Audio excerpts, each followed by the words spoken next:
I was taken to a jail, baking hot, 3 hardened Chechen and Russian convicts, just discarded in there and left to withdraw from alcohol. Painful, humiliating, absurd, introspective kind of withdrawal you can possibly have in the worst kind of place. I had just come off a very serious relapse. In the middle of the night, about 3 o'clock in the morning, she appeared in my bed. She accused me of her. I said, I didn't mean to do it. They said, what? And I said, look, the woman in my bed, it was an accident. And my dad looked into my bedroom and he went, Stu, come here. And he said, there's no one there. Alcohol can convince you that you're okay for a very, very long time. I had this weird romantic picture of myself as this kind of poetic wanderer just walking the earth, everybody looking at me.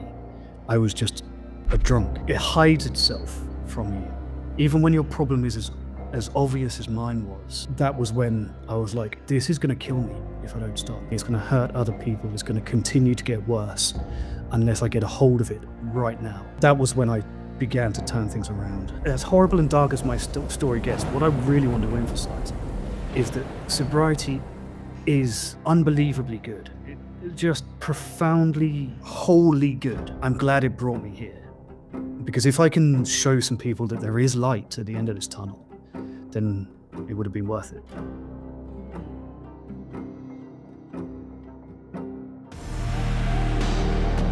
You had a withdrawal in Kazakhstan Jail.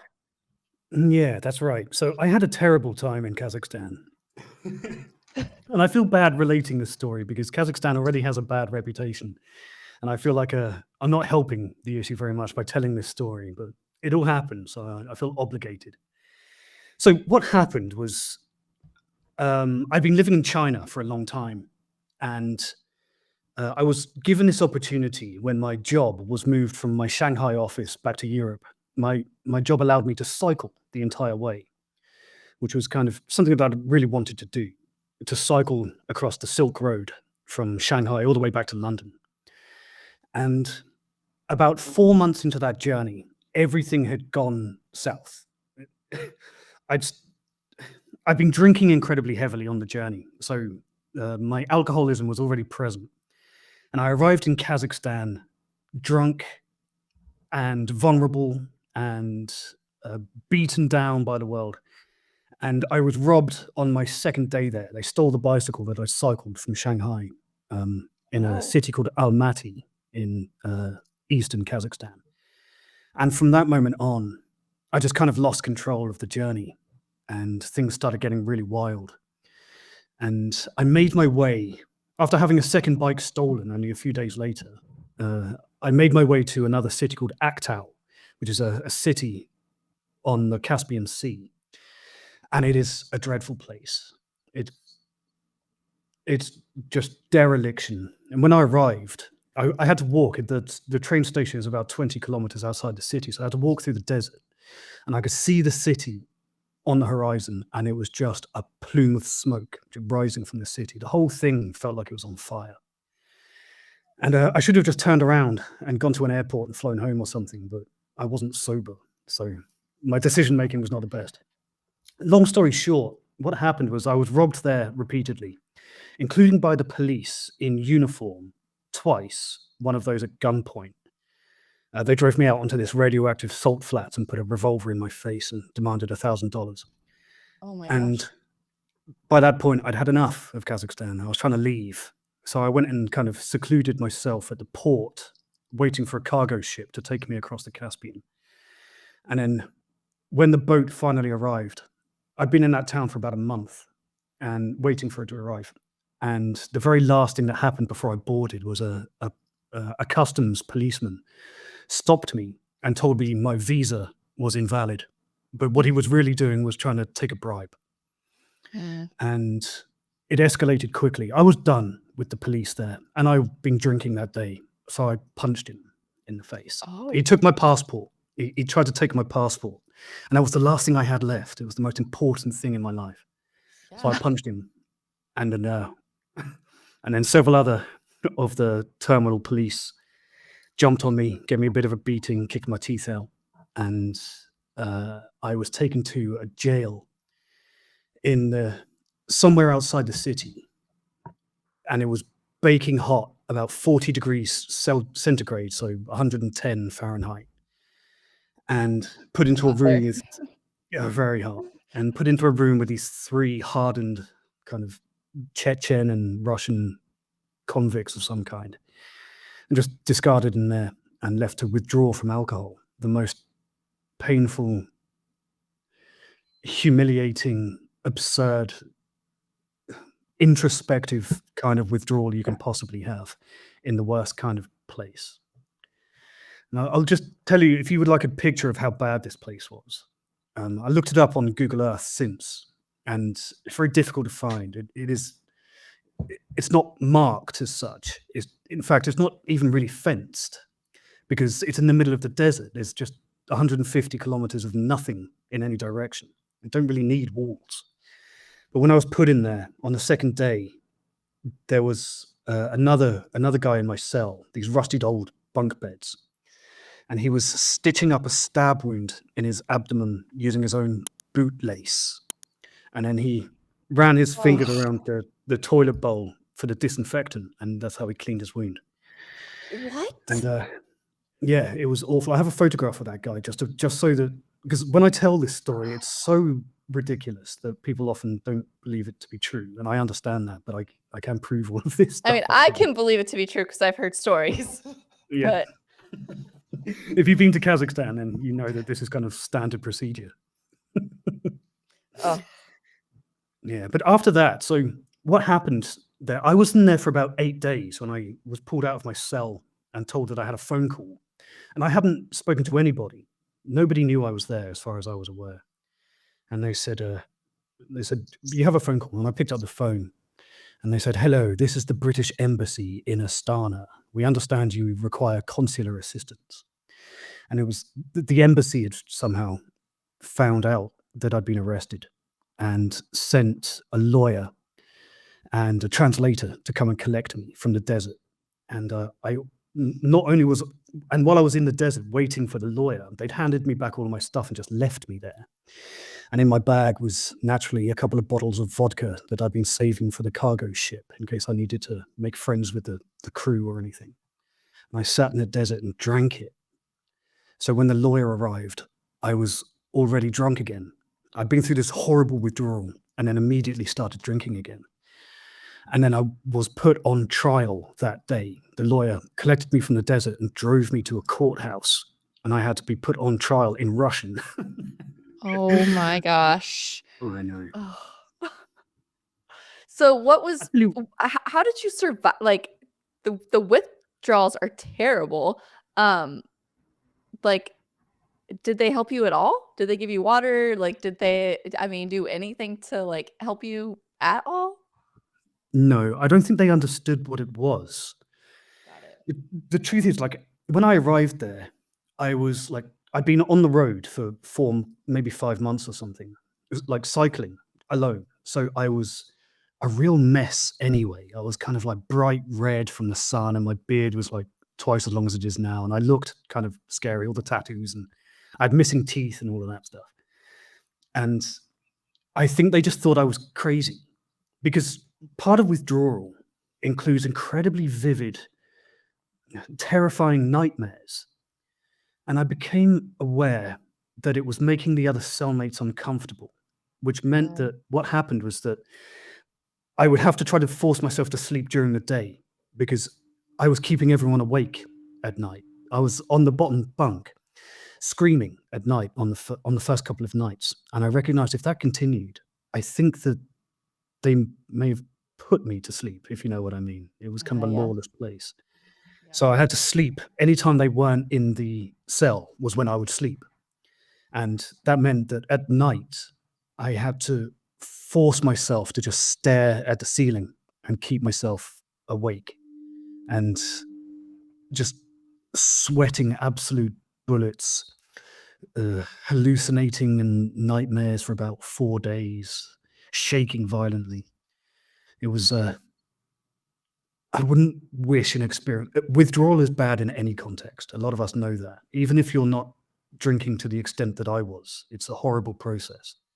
But to go through it in those circumstances, well, it's made me tougher now. because anytime, like, I have a boring job, but in the day these days, I work in brand marketing and stuff.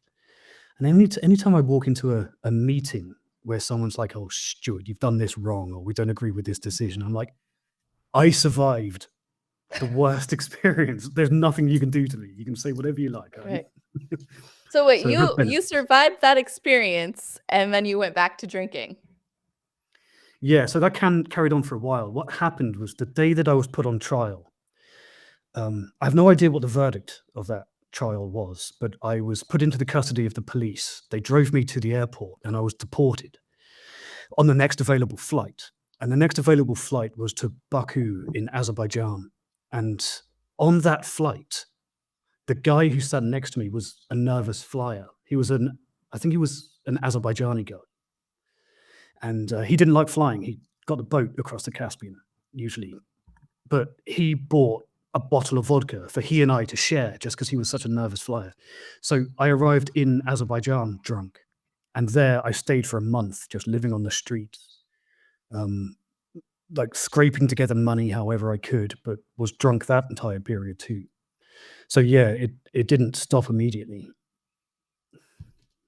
It really does, like this condition will it hides itself from you, even when your problem is as obvious as mine was. To me, I thought like I had this weird romantic picture of myself as this kind of poetic wanderer just walking the earth. And that's what I would tell myself. But to everybody looking at me, I was just a drunk who would down on his luck, the same as every other drunk on the street. And alcohol can convince you that you're okay for a very, very long time. Yeah. Yeah. Um, did you So how long have you currently been sober?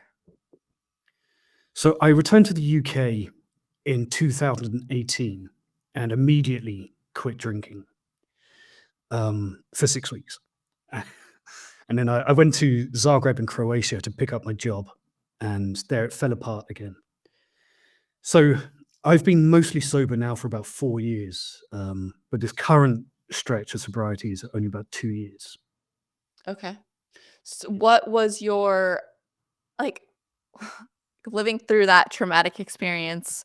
Like what brought you to your like I need to get my shit together? There was a few. So back then, when that happened, that experience in Kazakhstan, it was life changing. But I'm not sure that I would call it a rock bottom because you really have to have a framework to understand what a rock bottom is. And back then, I didn't recognize that I had a drinking problem. That didn't come until later. And since then, a number of other terrible things happened.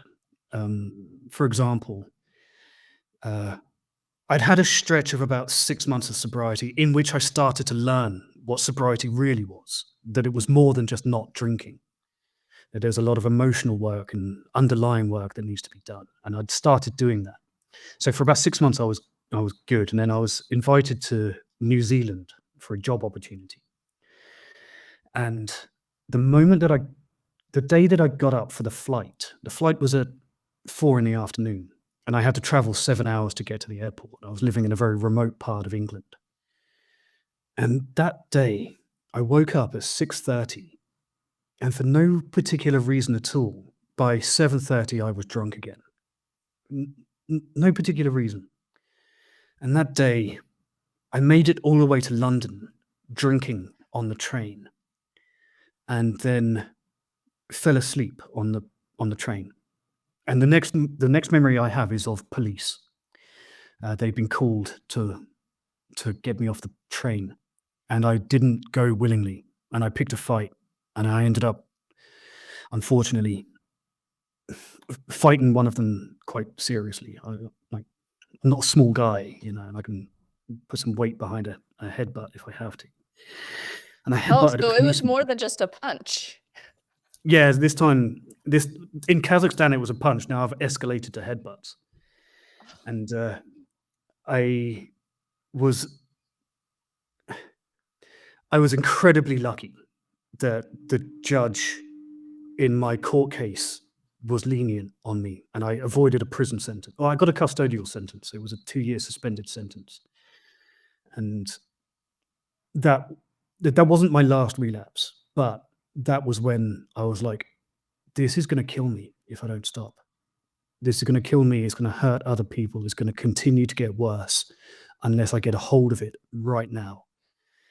And naturally, all an alcoholic's best laid plans never go particularly well.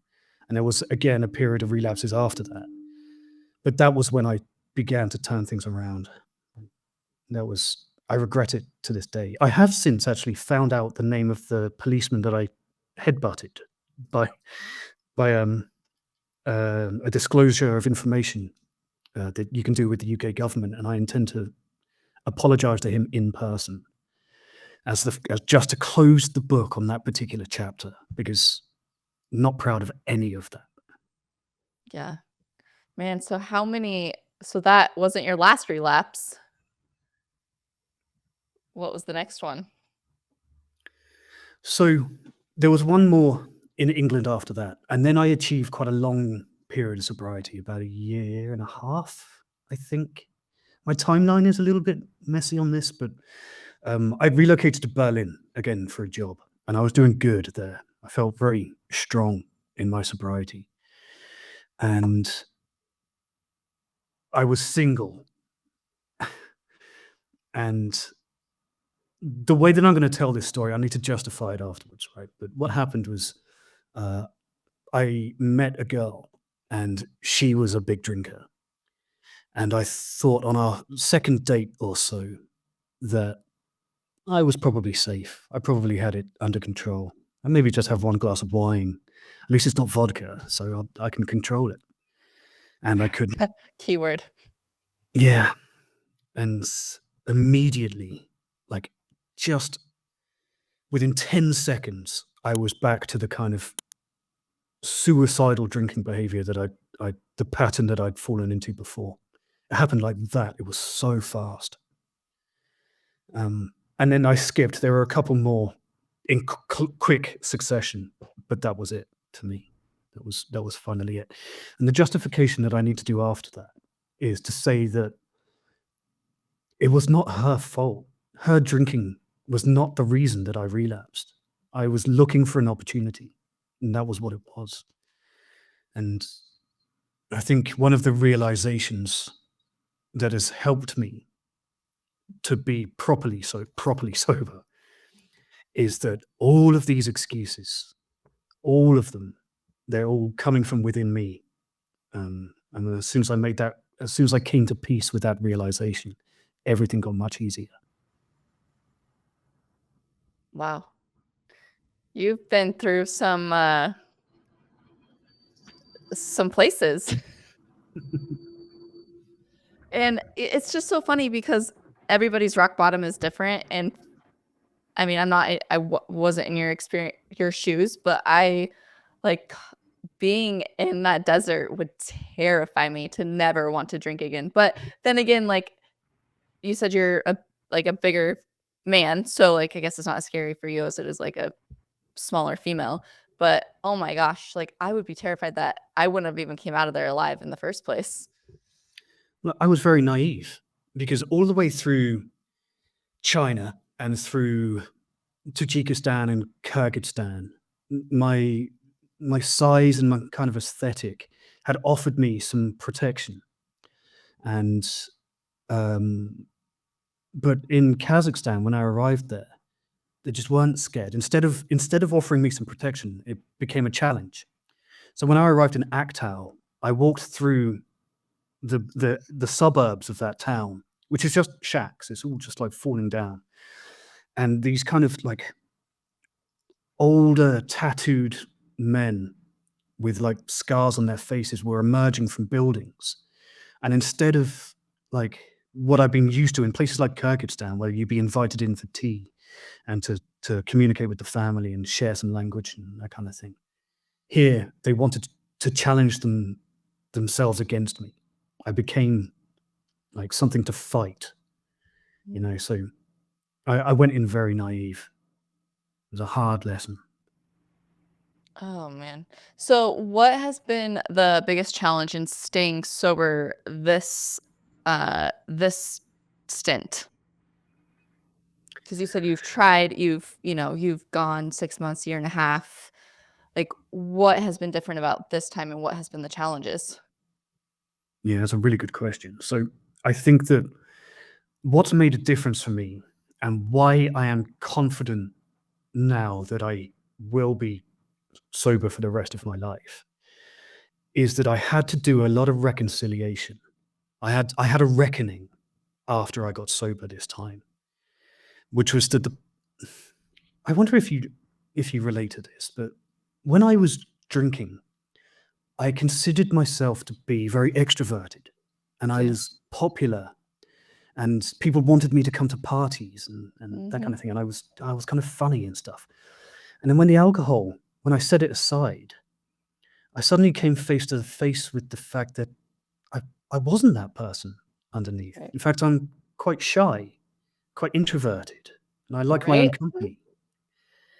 All right, so you understand that. I wonder how many other people go through that as well. Where that's is I that think something you experience as well? yeah, and I think a lot of, like, my community has, like, commented, like, "Well, I'm not gonna be who I was, I'm not gonna be able to go out, I'm gonna lose my friends," and I mean, a lot more context to that, but, like, the the general consensus is people are extroverted when they're drinking, and then they quit drinking, and they become way more introverted, and I always called myself an extrovert, and I was like, "Wait a second, like, maybe not."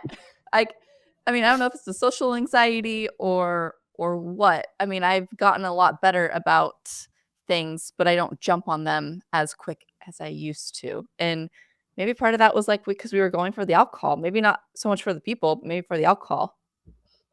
Well, that's it. And I think that I was hiding the whole what 27 years that I was drinking or so. I think I was hiding that whole time, and the Yeah. alcohol was the sheath that I pulled over. There's that old lie, in vino veritas, in wine truth. The implication being that what the truth comes out, the real you Mhm. comes out when you're drinking.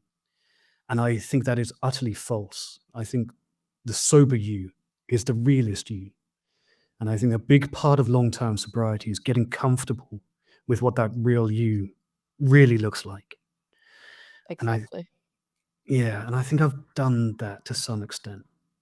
And I'm also like, I saw this, like, I'm not much of a sucker for Instagram inspiration stuff, but I saw one recently that just said, if the thing is scary, do it scared. And Yeah. yeah, right. And I've taken that really to heart. That one landed with me because now I apply it to everything. If you're miserable, be miserable sober. That's it. That's what it comes down to. Yeah, I learned that, like, sitting in our feelings is extraordinarily tough in the beginning of sobriety, and then when you think about it, when you're in it, you're like, "This really sucks, and how do I get through it?" Especially, like, all those firsts, but then you look back and you're like, "I can heal better now that I'm not just, like, chasing those emotions with a bottle, like, I can actually sit in the feelings and get through them," and I think it just comes with, like, such a healing part of being able to live in your emotions and feelings and get through it as miserable and scary as it is. Well, it's so valuable to do that because I've discovered in the process, especially in this current stint of sobriety, that I really enjoy that. I really Mhm. enjoy, even when the emotions are not positive. I Right. don't like feeling bad, but I like that I can feel, Yeah. and that was part of the reckoning too. Like the other part of the reckoning of of going of starting to really understand sobriety, not that I ever fully will, but um, was having to face my parents. And Oh. th- this is a big one for me, a big motivator for staying sober because I was incredibly lucky. Incredibly lucky. I was raised in a childhood very much defined by love. It was a very generous childhood. My parents both came from very rough and poor places, And I'm lucky that not only did they love me, they also love each other. Excellent role models. They're still together, and That's good. they're still so much in love that it's kind of gross. I have to break them up in public, like stop it, which is great. But I remember the looks of concern they had on their faces when they knew that I was out of control. Or, for example, the first time that I had delirium tremens was in their house, and they had no comprehension of delirium tremens. What was neither that did word I. that you said? Delirium tremens. Okay, so delirium tremens is a very extreme and very dangerous manifestation of alcohol withdrawal. Okay, so you have Okay. like on the scale of withdrawal, you have like a hangover, and then you will have alcohol withdrawal, and then alcohol withdrawal syndrome, alcoholic hallucinosis, and eventually potentially delirium tremens. It's quite rare, but it is a medical emergency. Something like 37% of people who have it and don't get treatment die. The mortality rate is comparable to a heart attack. And the first time I had it, that I'm aware of, was in their house. And I remember it's a very strange condition to have, but you get moments of lucidity in it. And one of the moments of lucidity I had, I wonder if I can, this is kind of straying into rock bottom territory again. Are you okay with me just telling this story again? Okay. Yep. Okay, so I left Kazakhstan with a lot of trauma. There was a lot of stuff that happened to me that I've written. There's a whole book about it because so much stuff happened. But one of the Yeah, things that happened, I want to get to your book, but I definitely want to hear this part. okay, so one of the experiences I had was I was walking in Kazakhstan, and I was the first person on the scene of a car crash, a very lonely road, and there was like some sedan kind of car and a big Mercedes SUV, and they had T-boned at a junction in the middle of absolutely nowhere, and I was right there. And I ran over to the scene, and that morning was one of the mornings that I'd been robbed, and one of the things that had been stolen from my bag was a first aid kit. So I arrived on this scene with nothing and no way to help, and also slightly drunk. And the two people in the front of the Mercedes got out of the car. They were fine, but in the back there was a young woman whose head had gone through the window. And I looked in, and it was very obvious that from the state of that wound that she wasn't going to make it. And I had some wet wipes, some like baby wipes. That's all I had, and I was trying to hold this wound closed with nothing but baby wipes. And eventually, an ambulance arrived, and I slumped down by a tree. And she passed away there and then. It was obvious that she wasn't going to make it. I slumped by a tree, and I downed a bottle of vodka. And then about a year later, I was in my parents' house, and I had just come off a very serious relapse. And in the middle of the night, about 3 o'clock in the morning, she appeared in my bed, that woman, with the head wound still, a hallucination, obviously, but the head wound bleeding into my bed sheets. And she accused me of murdering her. And I ran from my bedroom, and I banged on my parents' door, and they swung it open. And I said, I pleaded to them. I said, I didn't mean to do it. I didn't mean to do it. And they said, what? And I said, look, the woman in my bed, I killed her. It was an accident. And my dad looked into my bedroom, and he went, Stuart, come here. And he called me in, and I'm in bitter tears. I'm convinced that I've done this thing. And he pulled back the sheets, and he said, there's no one there. And the hallucination instantly evaporated, and I slumped to the floor in just complete confusion and terror. And that's what delirium tremens is like. A terrifying experience. And I remember the look of fear and confusion on my parents' face. And it will stay with me forever. Any time that I have an urge, I'll remember that look, because that's where it will go every time, no exceptions. So you haven't drank since that time? It was all one kind of blurry long period. There was like a number of stuttering relapses, a couple of psych wards and hospitals and that kind of thing. But that was the beginning of the end, I suppose. Okay. My journey to sobriety has had several major obstacles. Well, and a lot of people have thousands of day ones, Exactly. and yours seem very, very, like, traumatic, but everybody's rock bottoms and, like, situations are different. Like, how do you even deal with the trauma? Like, are you doing any therapy or anything? Because I mean, I feel like these are very, like, tr especially that whole situation in Kazakhstan. Um, like, what are you doing to heal? Right now, not much, frankly. I've just relocated to a new country, so I haven't established myself with a decent therapist or anything here. But for the last, like, when that was happening, that particular period, I'd also suffered a head injury, and so I was bouncing around between any number of psychologists and neuropsychologists and therapists. I did cognitive behavioral therapy for a long time. That was particularly useful for me because instead of just talking therapy, which is useful, it also armed me with some tools to use when necessary. You've built, because you've built a community, and I feel like that's how we start healing also, is being vulnerable and, like, getting our stories out there and being able to, like, I'm sure I don't know if you've related with anybody to the extent of being in different countries and having these experiences, but I feel like maybe this is some part of, like, your healing journey as well, being I mean, for me, that's what has helped me a ton, is having an online community that I've built. It's it's astonishing, isn't it? It's that Yeah. again. I'm incredibly lucky to have had a number of epiphanies in in my life. I think, and this has been one of it. So the YouTube channel that I do, um, it was an absolute revelation to me. I didn't expect it to be such a big part of my life. In fact, I didn't plan it or anything like that. But one day, one of the very first videos I posted, it was like, I don't know, nearly 2 years ago, I suppose.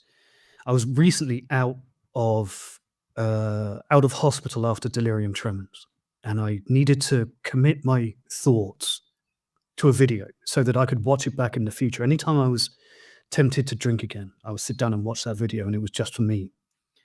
And it's had like 200,000 views or something. Somehow I it connected with people. Yeah, isn't that weird? Like, my very first video, it connected with a ginormous audience, like, I think last I looked was 288, and I'm like, "Man, like, how did that first video do so amazing?" And then but that I think that it took that first video to build our community, and, like, I mean, since then, we've, maybe haven't gotten that many views on a video, but or I don't know if you have, but, like, just people that it brings to us, I think has helped us, I mean, helped me tremendously at least. Absolutely. Like I didn't mean for it to happen. I'm not a Yeah, same. particularly remarkable person, but every single day, because I like to keep myself open because I've let it become a large part of my life. So my email address is in all my videos, and I reply to as much as possible. I wake up every day to comments and emails from people telling me that I've been important for their own recovery. And I'm like, That's me? Are you sure I'm the guy? Like, right? It's so amazing. And, and I've heard uh some incredible people, some absolutely astonishing stories of recovery through this. yeah, and what is the meaning what is like, w the name of your YouTube, what is the backstory of it? I mean, like, obviously mine's Sober Strong because, like, fitness and sobriety, but, what is yours? Okay, so the channel is called Bat Country, is kind of the name, the pseudonym I kind of go by these days. Uh, but it comes from two things. Bat Country is a reference to Fear and Loathing, written by Hunter S. Thompson, and it's kind of like the way it's used in that book and in the movie is as a kind of euphemism for like a hallucinatory, out of control, other realm kind of thing that's influenced that you only access through copious chemicals. And I felt like for me, going to bad country had become kind of a euphemism for going into particularly bad relapses and delirium tremens and withdrawal. And it's particularly because in one of my most vivid hallucinations that I experienced, one of the first signs was a bat. And that's become emblematic of my experience of getting sober. Wow. Oh my gosh. You guys have to go follow him, by the way, and watch all of his videos. I mean, I think a lot of my audience actually already does watch you. Um, but I want to get into, so you wrote a book, Just Crazy Enough to Work, and it shares all of your experiences. Yeah, that's correct. So I wrote that book several times. I knew while I was on the journey, even in the depths of the drinking, that I was experiencing so much stuff that other people might not ever have access to. Like I left China at what I think was one of the most interesting times to be there. That's when I lived there. Like that time has already ended. It's a different place now. And I think people might be curious about that. But also on the course of the journey, what it became was like it was a it was a descent into absolute insanity set against some of the most astonishingly, heartbreakingly beautiful landscapes that the world has to offer. Like the borders in Central Asia between like Tajikistan, Afghanistan, Kyrgyzstan, that kind of area, because of the political tensions, people don't go there very often. It's not exactly a tourist hotspot unless you have to go there. And away from the conflict, which kind of did touch me a little bit while I was there, it is staggeringly beautiful. And I was there drinking myself into oblivion. And I felt like that was interesting, objectively. And after the journey was done, like I had taken a camera with me and I had taken about 5,000 photographs across 4 months. And that was stolen in Kazakhstan. Another one of the things that I lost, like the entire record. But I'd kept a journal. And when I got back, when I got back to the UK, and after a period of relapse in Croatia, I rented a cottage, a little fishing cottage, where I lived out the dream of every writer of Irish heritage like me, which is I wrote a book drunk. And it took me 6 months drinking whiskey and vodka and every day. And I'm telling this story, and as I do it, I'm aware that I sound like I'm at risk of romanticizing this. Believe me, it was horrible. It was a terrible experience. Don't be tempted. But afterwards, like the book was finished, and then I kind of sobered up and I read it back, and it was awful. It was full of anger and darkness, and it didn't really reflect the journey as it was. So I rewrote it. I wrote it again in sobriety, and that was a useful process. Like a lot of people like to quote Hemingway as like this icon of writing under the influence of alcohol. In fact, he said, "Write drunk, edit sober," and I don't agree. I think it is nonsense. I think it is over romanticized nonsense because you write drunk, it's just rubbish. It's awful. um, so I rewrote it and I published it with a very small publishing house in London. And people who read it, it's not exactly a bestseller, you know. It sold like a few thousand copies, and I'm proud of that. But it's not Yeah. going to change It's the a good thing. world. But the people who've read it, one of the best review I had of it was that somebody said that as they were reading it, they didn't know whether they wanted to hug me or slap me. And really, I understand it because it's very honest. It's a very honest book, and it does go to the darker places about how I was throwing away such an opportunity of a lifetime into the bottle, you know. So I'm very, very proud of it. If anybody is interested, I did an audiobook version. You can find it on Amazon. You can also find it at backcountry.co. It's slightly cheaper there. Don't tell Jeff Bezos because he's going to be angry at you. Oh my gosh. So, and we'll put all this stuff in the description.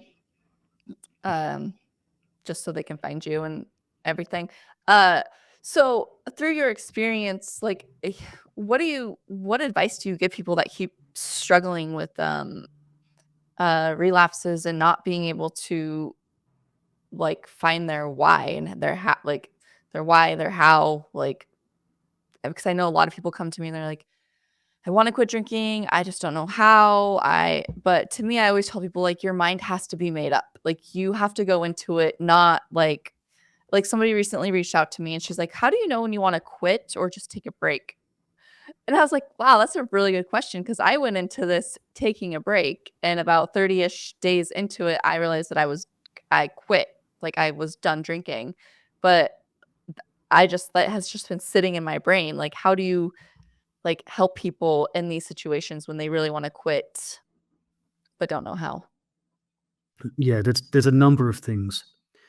I should stress I am not an expert. I can only speak from experience. But I would Speaking say, of that, yeah, I in church the other day, he said, experience pretty much trumps education. And I was like, because some part of me is like, man, I need to go back to school to get a 4-year degree and like take this next level. And I'm like, but my experience trumps that education because like my NP psych, he's never been a drinker. So how is he going to help me get through my feelings of quitting drinking if he doesn't have the same experience?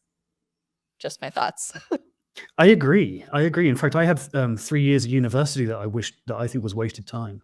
I wish I'd gone straight into the job market. So it's not just sobriety where experience is valuable. Yeah. But I think that because I would suggest first of all that do reaching out to somebody like you is valuable for people. Having a sober coach is, yeah. AA isn't for everybody, right? Not everybody fits into that model. I don't. Although it's in my life a little bit. I don't criticize it as much as some other sober people do. But having a sober coach is incredibly useful. Having a coach or a guide in anything with experience is incredibly valuable. So reach out. I think one of the first bits of advice, if I would have the humility to offer such a thing, is you need to be able to genuinely picture the rest of your life without alcohol. Yeah. For people, especially with my drinking pattern, which is not about alcohol, it's about oblivion. You need to be able to sit in a chair on any given day and be comfortable with the fact that there will never be another alcoholic drink in your life. You can never leave the door open. Once you are comfortable with that thought, then you have potential to be sober long term.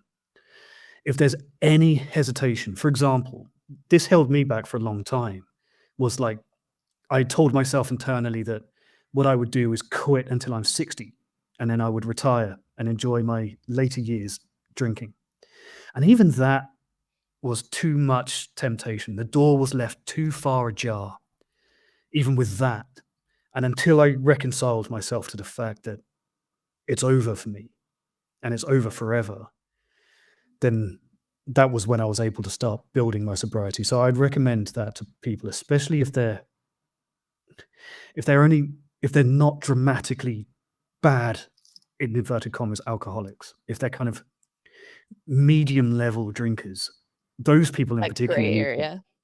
gray area, exactly as you said previously. Those people need to be able to picture their lives without alcohol. That's an important step. The next is stop blaming everybody else for your problems. Amen. You gotta take responsibility for this at some point. Yes, there are circumstances that are gonna be out of our control, but how you interpret those circumstances is within your control. And that's important too, is taking responsibility and acknowledging that you do have some influence over your own emotions. You do have some power to get a hold of this thing. That's important as well, in my opinion. Yeah, for sure. And then I feel like a lot of people will throw comments out like, well, moderation is key. Well, brains like mine and yours don't work with moderation. And I feel like a lot of people don't understand that. Like, you cannot control alcohol. It controls you. And like, there's no such moderation for the majority of us. Absolutely. Like, for me, the best analogy to try to make people who don't drink the way that I do, to make them understand it, is like a single drink. What they would consider moderation is like putting a Mento into a Coke bottle for me. It will just explode I expansively. like that one. Yeah, I stole that from somebody in my network, but it's such a good model. It as much as I say that you need to take responsibility, there is also a factor that you also have to be responsible for the fact that you have very little control over how people like us respond to alcohol. Once there is one drink, once there has been just a gap in the armor, then it's all the alcohol, and it's a cycle of police officers and debt collectors and hospitals and broken relationships. Those people who don't have first-hand experience, I've had to come to peace with the fact that they will simply not understand. And it's Right. not necessarily our job to educate everybody. We instead have to just help the people who can be helped. That's Well, what and the it's like. willing, like, you have to be Yeah. willing to be helped. And like, I've had a lot of people be like, well, Megan's in this. Why can't she help? And it's like, because they don't want help. Like, until you want the help, I ain't helping you because you're unhelpable. And that sounds really harsh, but in my experience, it's 100% true. Like, I can't Yeah. help you unless you want to be helped. Yeah. And that puts the people around us in difficult positions because my parents and my girlfriend faced this where there comes a point where if an alcoholic is absolutely unwilling to help themselves, what do you do? There's no good answer for this. So my parents had to ask themselves the question: do we just cut ties with Stu for a while until he's willing to be helped? In the end, they didn't. And I came like this kind of it converged at the same time. I was both willing to help, willing to get help. At the same time, they were about to give up. It converged. Luckily for me. Lucky. But that willingness is so central, And some people have to hit rock bottom, however they define that rock bottom. For me, it was incredibly dramatic, and there's ugly. It's not true of everybody. Somebody, it can be, losing a job or losing a relationship. It doesn't have to be police officers in prison like mine was, but some people need it.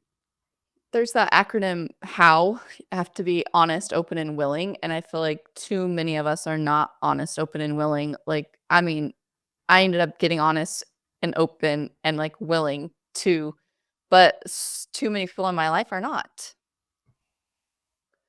Yeah. I think that the honesty is the really important part personally. Hence the YouTube channel that we were talking about a moment ago. When I started talking about my experiences, when I finally kind of came to say publicly that I am an alcoholic in recovery and put my experiences out there with like more vulnerability than you might expect from somebody who looks like me. um, Everything started to get easier for me. That honesty came first, and holding myself to account. Everything else, like responsibility and being accountable, started to follow from that honesty. You know, Yeah.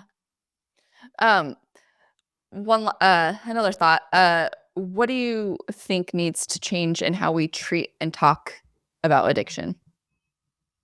oh, that was a big one. Okay, so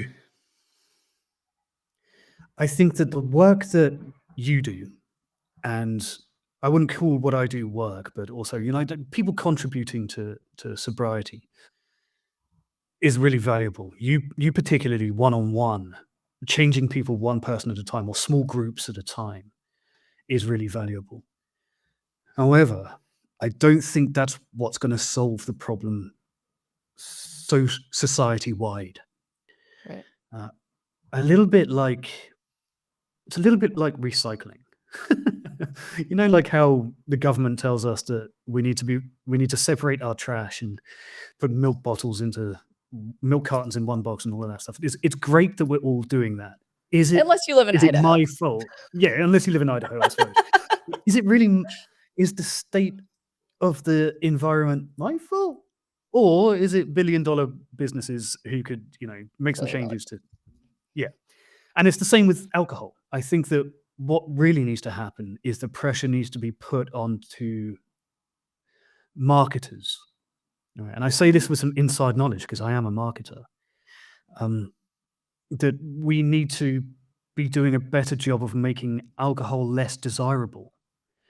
Here in Europe, especially in places like Eastern Europe, you can buy a shooter of vodka off the counter of a gas station for €1. That's crazy, right? The kind of normalization of alcohol is too big to tackle, especially by Yeah. like a YouTuber. But if we are treating alcohol like a pariah product in the same way that we did with cigarettes, that will have a much bigger impact than me speaking to 10,000 people on YouTube. So it needs to start from the top down rather than the bottom up. Yeah, and I don't mean to undervalue what we're doing, by the way. Yeah. But clearly it helps, judging just by my emails and the Yeah. wide variety of people that speak to me. It is making a difference. But it's not the way that we treat addicts and alcoholics, all addicts of every color and every stripe is pretty shameful everywhere. It's not good anywhere. I've had relatively good experiences in Germany by American standards, but I understand that in America it's far worse. And there is a lot of blame. Well, I think we live in a society and a culture that's very, very quick to blame anybody for any reason. Victim We live in a mentality. culture of and a culture of blame. But addicts aren't always to blame for the addiction. That feels like a dangerous thing to say when I talk so much about responsibility. Um, the I th- it has been. I wonder if you feel like this as well, because I imagine that you interact with a lot of other sober people. It's been my experience that the people in recovery are the people I've with undoubtedly the most empathy that I have ever met. It seems. Would you agree with that? Yeah. Okay. Yeah. I just feel like it's too much of a label. Like, and I say this because I feel like it's coming out a lot more. Like, you have to be like, "Hi, I'm Megan. I'm an alcoholic." It's like, why does it have to be labeled? Why can't we just say I need help? Yeah. Okay. That's a good point. Yeah, I understand your thinking on that. In fact, even I'm susceptible to that. I feel like I've been bullied into saying it a little bit to some Yeah. degree. Like, I did a short the other day, and I said used alcohol use disorder instead of saying I was an alcoholic, and somebody was like, "Don't change the word." I'm like, "But I feel like some of us really do just abuse alcohol, and some of us aren't addicted." Like, I Mm. mean, you having physical withdrawals, definitely addiction, but some of us that just get batshit crazy on alcohol and don't know how to stop it, one, but can go, long periods of time without drinking. I mean, everybody's like, "No, it's just addiction." You're just feel like it's such a label, and it's hard for people to wanna be open about it, if that makes sense. It does completely make sense. Yeah, I'm fully on board with that. Also, I think that not to find new things to criticize, but we're also very quick to police each other's language, even in Yeah. the sober community. We spend a lot of time like, don't say AUD. You can only say alcoholic, or you shouldn't say alcoholic anymore because there's stigma attached to it. Doesn't matter. You gotta set that. You will waste so much time trying to define terms instead of dealing with the actual problem. Right. Yes. I could go on and on about that. I get like, the bigger my audience gets, the more criticism I get on how I've said things, or how I've interviewed people, or, oh, I miss like explained the book. I read the title wrong. It should have been Quit Like a Woman, not Quit Like a Girl. I'm like, oh my gosh, I am like Why alcoholic do or we not an do this? alcoholic. Like, It's just all every. I don't know. I could also go on about it for a long time. right? We just spend so much time infighting instead of like recognizing that the larger problem is that there are a vast multitude of people who could be helped if they were just made aware that they needed help instead of bickering with each other. It's just do Yeah. the work. I don't have a problem. Okay. I mean, I've been attacked by family. Like, Megan's the one that had a problem. We don't have a problem. Also, Megan wasn't the functioning alcoholic, but I'm not hiding bottles. So I just like it just blows my mind, like how people attack other people's situations. Well, look, you're doing incredibly important work. For what it's worth, you're doing incredibly important work. I think that, frankly, women get more flack on the internet than men anyway. So I'm afraid that you are kind of a lightning rod for it. Which I can But take it. I'm fine. yeah, me too. I'm kind of thick-skinned. I mean, I survived prison in Kazakhstan. Some internet troll is not going to affect me. I would say though that I hope, if nothing else, that people like us, we are examples that there is a way through this thing. That Yes. that it doesn't have to be. Sobriety is amazing. That's as horrible and dark as my story gets. What I really want to emphasize is that sobriety is unbelievably good. It's just profoundly, wholly good. And as horrible as my journey was to get here, I'm glad it brought me here. Because if I can show some people that there is light at the end of this tunnel, then it would have been worth it. Yeah. I like how Andy Frisella, there's this one of his episodes.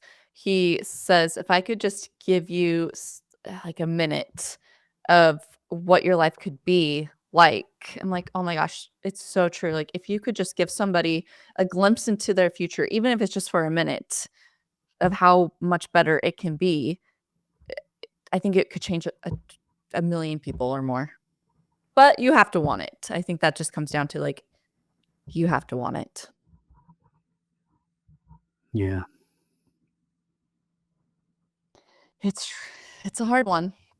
I really appreciate you being here and I highly recommend everybody going and getting his book and reading it because I'm sure there's way more to your story than we heard today.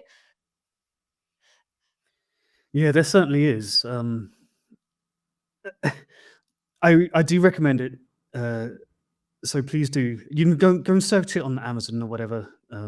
You'll find it. Or follow me on YouTube. I talk about it all the time there.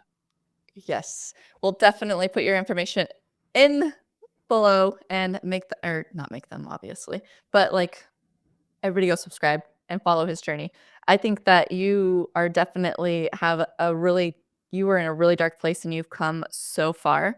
And that itself is pure inspiration and should motivate somebody else to look at their life and be like, ooh, if he was like in a prison in like a third world country because of alcohol, like it gets and it gets lower, doesn't it? Thank you for saying that. I don't feel like an inspiration, but Oh. one thing about sobriety, I've had to learn to get good at receiving compliments. Oh yeah, it's a hard one. I understand people and those messages are like I tell my audience all the time, like I wouldn't be here if it wasn't for them because their support has helped me tremendously. And then, bringing other people's stories on and being able to like give them more and it just it just helps my audience. They help me. I mean, it's just like one big chain of events of helping people. And I think that we just have to continue doing our work and hopefully one day there will be labels on alcohol bottles like cigarettes and people will be more aware. That article that was put out, um, only like 49% of people are aware of the damages that alcohol does. I think people just want to ignore it.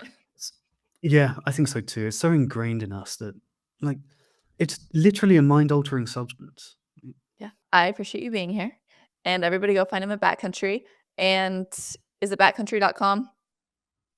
Badcountry.co. I couldn't get the Back. .com. It was taken. Oh, It was okay. too expensive. Okay. Yeah. So, and I don't think people realize like how much I, I I mean, this doesn't have to be on record, but like people criticize me for starting a memberships tab, and it's like, well, I have a membership because it's my sober community and where people are more like we do weekly meetings and stuff. And then like I have gotten flack for that. And it's like I don't think people realize how much time and money actually goes into this stuff. They think you just get on, press a button and record and throw it out there, but it's a lot more work. And I love people that are just starting out. I had a podcast with somebody who's just starting out and learning, and it's a learning process. There's money that goes into it. I mean, especially if you have an editor, like, or edit. I mean, it takes lots of time and money, but it's a passion. So, I mean, I I love know. being here. Listen, I think it's like, again, I'm not sure if you want this on the record or not, but I have the same thing. Like, I think the problem with all millennials is that when we find something that we love, our first instinct is to try to find a way to also monetize it. It's just we fall into that trap all the time. Yeah. But look, I completely agree. This consumes a huge amount of my time, and my day rate for my day job is quite high. And anytime I'm doing this, I'm not doing that. So, and so Yeah. I feel less guilty that my videos are monetized and I sell a book and all of that stuff. Yeah, it really does take a lot of time and effort, and, we wanna throw a message out there and help people, and I think a majority of people appreciate our work. It's just that slight opinionated people that don't appreciate it. Yeah. But I appreciate what you're doing, and thank you so much for being here, and I can't wait to see, you're changing lives yourself. Thank you so much. This has been an absolute treat. It's been a while since I've done one of these. I'm a little rusty. I hope that's okay, but this has been Oh, an absolute joy. Thank you so much for having me.